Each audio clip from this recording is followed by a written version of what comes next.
So Jeff, how do you stand out in what I consider to be arguably the most competitive market now in senior living, not just due to the rise of aggregators and all of the choices that consumers have, but also with a lot of the challenges that COVID and the pandemic has presented? How do you stand out in a crowded marketplace?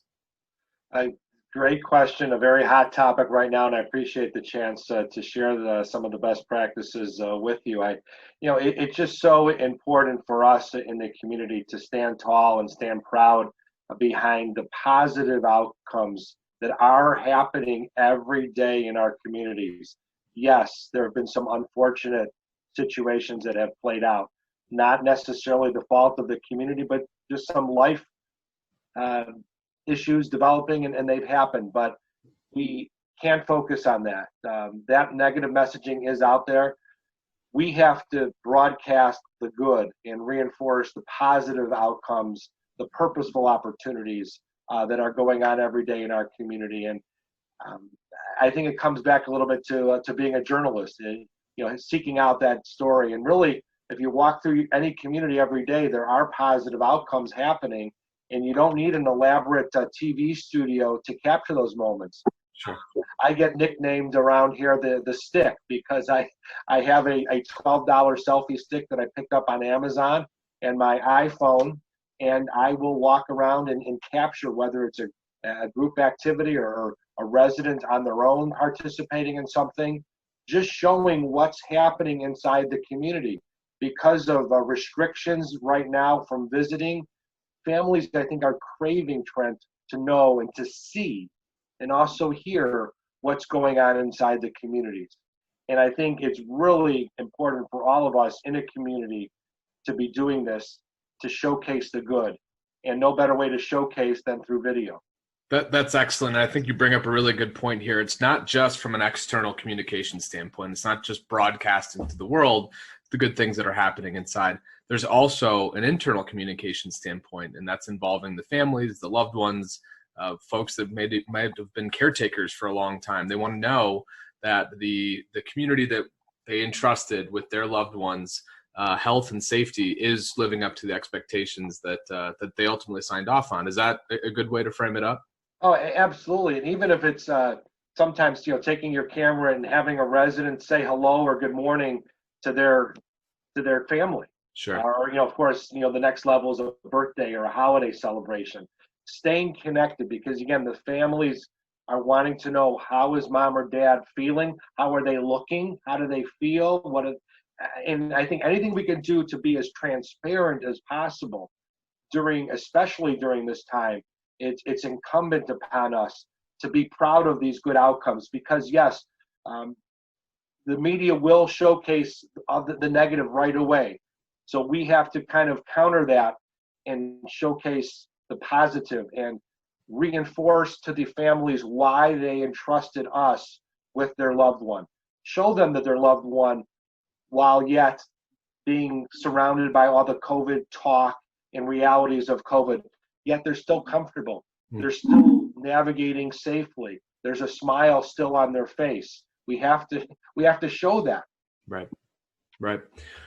Why do you think it is that some community directors, marketing directors at communities are hesitant to leverage the power of video in their own marketing and storytelling?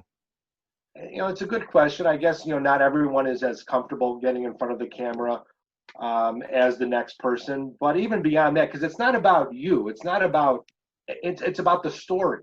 Sure. And we have to remember that. So you never actually have to be on camera per se to do this. Just take your camera, turn it the other way, and capture the moments of the experience of the community. Because guess what? The families at home, they don't care about you, the salesperson, right? Or the director. They want to see their mom or dad. That's what we're selling, is mom or dad being interactive. And I think maybe some folks don't understand that. And again, I mentioned about having that nose for news. It kind of sinks back to my day it goes back to my day at Columbia College, where I was learning about journalism, the who, what, where, when, and why. And if you have some of that instinct, I think you would understand that more naturally than not. Excellent.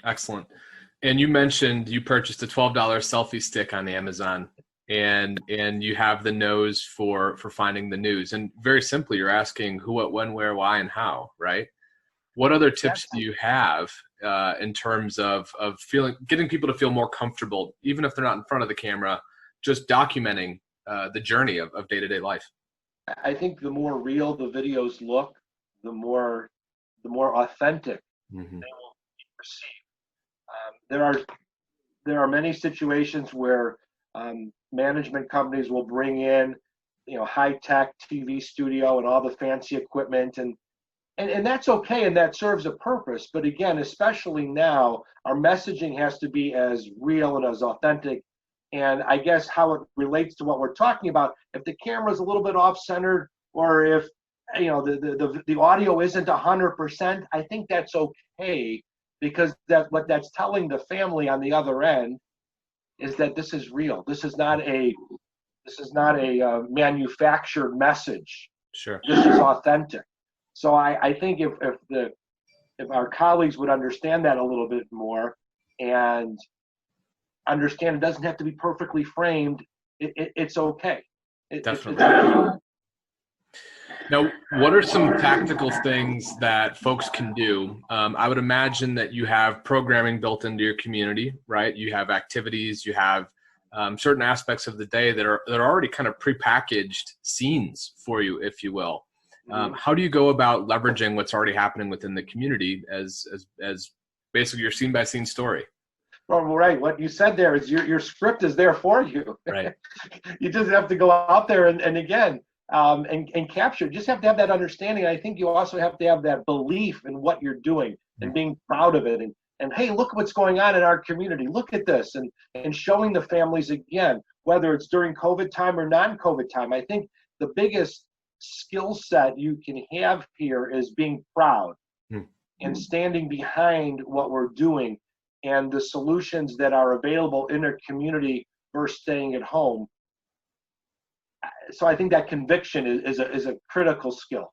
Sure. And I think that's part of the uniqueness of senior living, right? Is you've convinced the families, you've worked with the families to understand that their loved ones are better with you than without you, right? So by means of documenting this journey using video and storytelling, you're really reinforcing that initial decision that they made. Is that a proper synthesis there, Jeff? Well, you're reinforcing the why. We talk about why the community. Well, why? Because mom can be engaged in an activity. Mom will receive the care that she needs.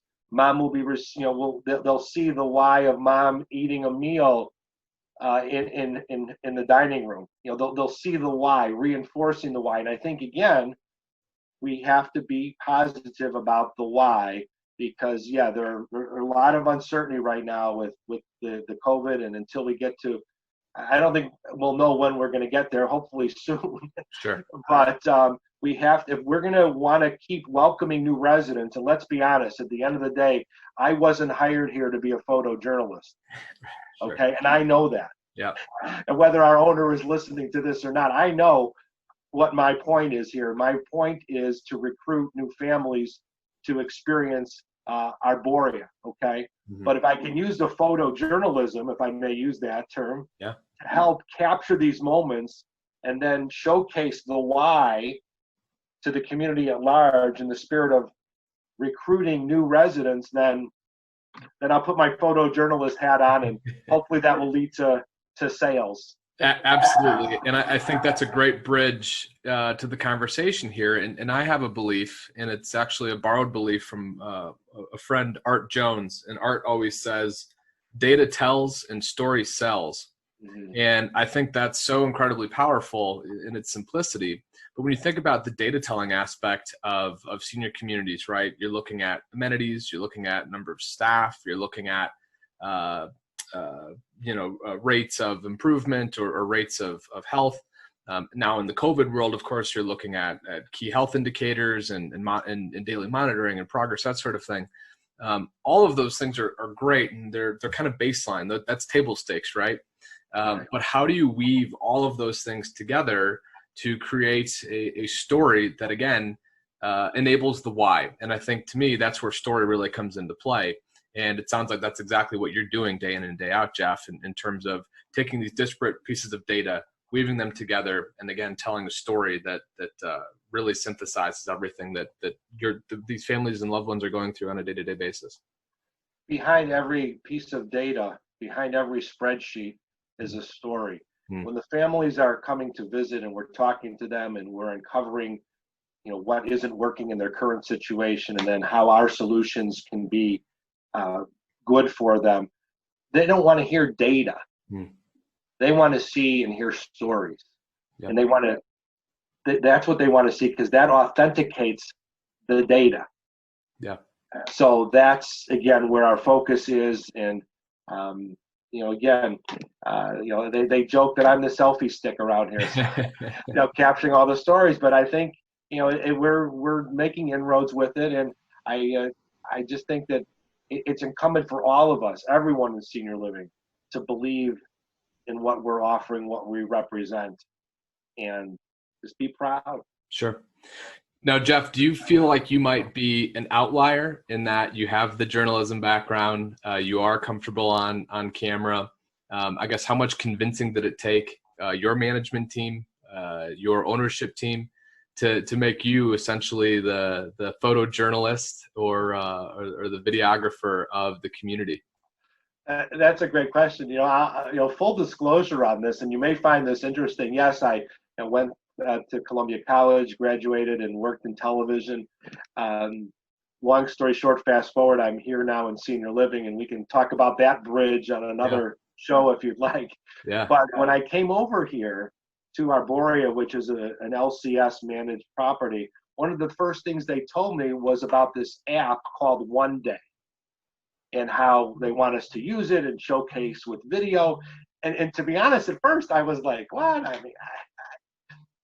And it took me a couple days I don't know, it was really weird, because especially coming with my background, but I've warmed up to it, obviously. And One Day, I don't know if you're familiar with it, is an application that we utilize to help capture and tell our stories. So it hasn't taken me long to get involved, and obviously utilizing social media, video journalism in selling our community. Definitely. So that's a good next point here. When we are filming these videos, obviously you're sending these directly to families. You're sending these via social media. How else are you leveraging the footage that you're capturing? Well, great question. I utilize it in primarily, again, in showcasing to new families, families that are considering us. I like to showcase what's happening here, but also to our current families, because I always talk about there's no better salesperson for our community than either A, our residents, and B, their families. So I want to keep that messaging going to our current referral network, which should be including our current families. So I also will utilize it in follow-up. In fact, just before we started, there's a lead that came in about 5 or 6 months ago, and part of the cadence is a call and our email, but now including video messaging. So I just send a simple message on the phone, reintroducing myself, and sharing via a quick 20-second video. Again, it doesn't have to be an overly produced video, just a 20-second little nugget of video, reintroducing myself and letting this family know that if this is a more appropriate time for them to consider the community, we're here for you. So I'll use it in my cadence of follow-up as I'm courting a new family. Excellent. We love to hear the tactical use cases, and I think that's an outstanding one that most people probably don't even think about. Jeff, as we're kind of wrapping up our conversation here, what would be some key takeaways that you would have for maybe your peers in the industry as it pertains to video and storytelling? Again, I think just be proud. Be proud of what you're doing, and be aware of what's going on. And you don't have to go too far in your community, or you shouldn't have to go too far to be able to see good things happening. And then, showcasing them, not worried about if the camera is a little bit, not straight 100%. It's okay, because again, the more authentic, the more real the videos are. One thing I like about that, there's a show on, I think that's ABC, where they do the videos where something, what's it called, where the funniest videos. Yeah, sure. You notice some of those videos, they're never framed perfectly. They're always a little bit off kilter, but what that messaging is, it's very real, right? those funny videos that you see on ABC, they weren't produced in a studio. They were captured with the phone like this. And Yep. And when I do watch that show, I know that they're authentic. So I enjoy them even more. So I think if we could take that understanding back to what we're doing here, I think that would go a long way. That's excellent. And I think the authenticity of those videos makes people feel like, oh, that could have just as well been my family who is filming that crazy video on 4th of July barbecue or whatever the situation may be. Right. And I think carrying that forward to senior living, if someone sees a family that looks like theirs in a very similar scenario to what they could be going through, they're going to draw that emotional connection, right? And they're going to say, I could see myself there. I could see placing my mom, my dad in this community. And I think that's where the authenticity, the organic nature of that video really creates an emotional connection. And at the end of the day, sales, marketing, whatever you want to call it, it is inspiring some sort of emotional charge and change. And ultimately, I think that's what you're accomplishing for Arboria, and I give you a ton of credit for recognizing that and running full tilt. Well, thank you. Again, it's fun. I enjoy it. I believe in it, and I think that helps. And I appreciate you giving us the forum here to share what's going on at Arboria. Absolutely. Jeff, if people want to find out more about you or Arboria, what's the best way for them to get in touch with you? The best number is my direct cell number here at the community, 224-775-1222, right here. Excellent. Yeah, that's living proof. He's got it right there. That's it, right there. Awesome. Phone lines are now open. Let's go. Well, Jeff, thank you for doing what you do. Please keep us abreast of any changes or new things that you guys have rolling out. And thank you for serving such a vital need in what I think is a crucial sector of our society that not enough folks really give enough due credit. So thank you for being a steward for all of us here. It's my pleasure again. It's great. And I thank you for having this forum and the opportunity to share what's going on here. Awesome.